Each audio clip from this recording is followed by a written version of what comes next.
Owens destroys a Harvard professor over a racial issue. Let's watch it together. Are the president's policies, let's just focus now on his economic policies, are they helping the African-American community, in your view? Now, I think that the statistics certainly look good through a narrow lens, so I give him credit in that regard. But we have to keep in mind that on the one hand, you still have grotesque wealth inequality, you have job insecurity, so many people who are working more than one job. We know many people who have withdrawn from the labor force are not counted at all.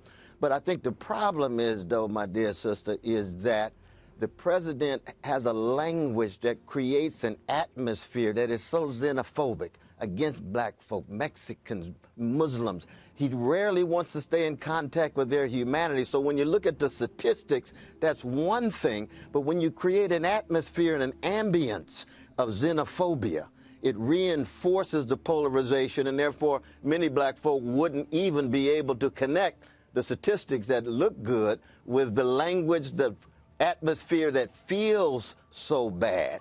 Yeah, turns out he's met him in person and knows what's what. But there were a couple of things he didn't consider. U.S. President Donald Trump said that he has done much more for the black population of America than any other leader of the country. The only exception, according to the master of the White House, could be the 16th President, Abraham Lincoln.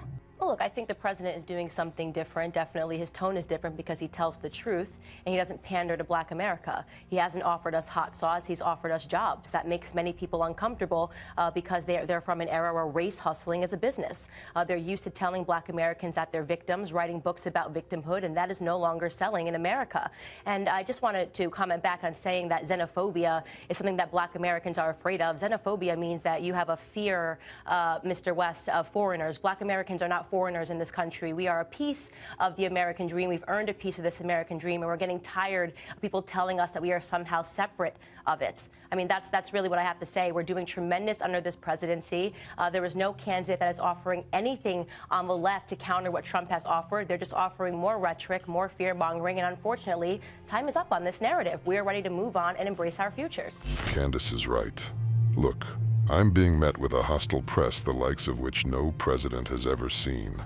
The closest thing to that would be this gentleman right here, Trump said. He pointed to a huge statue of Lincoln that was a few feet away from him. No one is restricting your freedom, and you can say whatever you want, do whatever you want, and live however you want. Your me thinks. Oh, Dr. West, I want to get... go ahead. If I can come straight, I mean, first, xenophobia in the generic sense means the fear of other. And black folk have been othered, enslaved, Jim Crow, Jane Crow, and so forth. So if you want to, the narrow understanding is just foreigner, but it's the other, those who have been otherized, those who have been marginalized in this sense. But think of when you call my dear sister Maxine Waters low IQ. She does have a low IQ. That's vicious. That's a fact. You said what? That is a fact. If she took an IQ exam, you would find out that Maxine Waters had a very low IQ. And I will push that challenge. It may not be nice, but it is truth. Okay. When he calls Brother Colin a son of a bitch, you see, this kind of language is ridiculous. I have never used that language.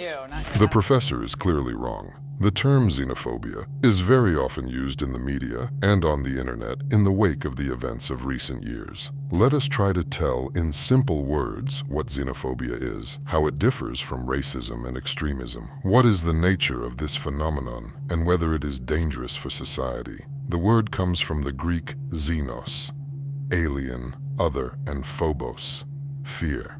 It can be defined as follows. Xenophobia is the rejection of strangers and everything related to another culture, other worldviews, religion, and everyday life. No, I'm talking about the president. I'm not talking about you, my sister. I'm talking about the president. West, look, the president called Brother Colin a son of a bitch. Okay, but I think that's a fact. Yeah, I think the nasty language, it's on both sides. I mean, it's on, if they call him a gangster, a traitor. I mean, so we can play that game all night long. But I do want to. You got language on both sides. I want to get to this. The prevailing wisdom, I think Dr. West, highlighted this, is that race relations have deteriorated almost under this president. That's the thought. And that Obama was the great racial healer. Yet, in a new study by a pair of sociologists at UPenn, this is not some conservative outlet, they found that, quote, anti-black prejudice declined by a statistically insignificant degree between 2012 and 2016. But then after 2016, it took a sharp dive. There was also a general fall in anti-Hispanic prejudice, too. So, Professor West, to what do you attribute these findings? So, prejudice is on the downswing, not on the upswing, at least in these first few years of Trump. The host teamed up with Candace to take down a stupid professor who was aggressively pro-Trump. They made it clear that he has really done a lot for Black America during his term. Biden gave people empty promises and hope, which he soon brought down on the entire country in the form of crises and financial collapses. This is the essence of Joe's old puppet. Do you agree with me? Write your opinion in the comments and don't forget to watch other shocking news on the channel.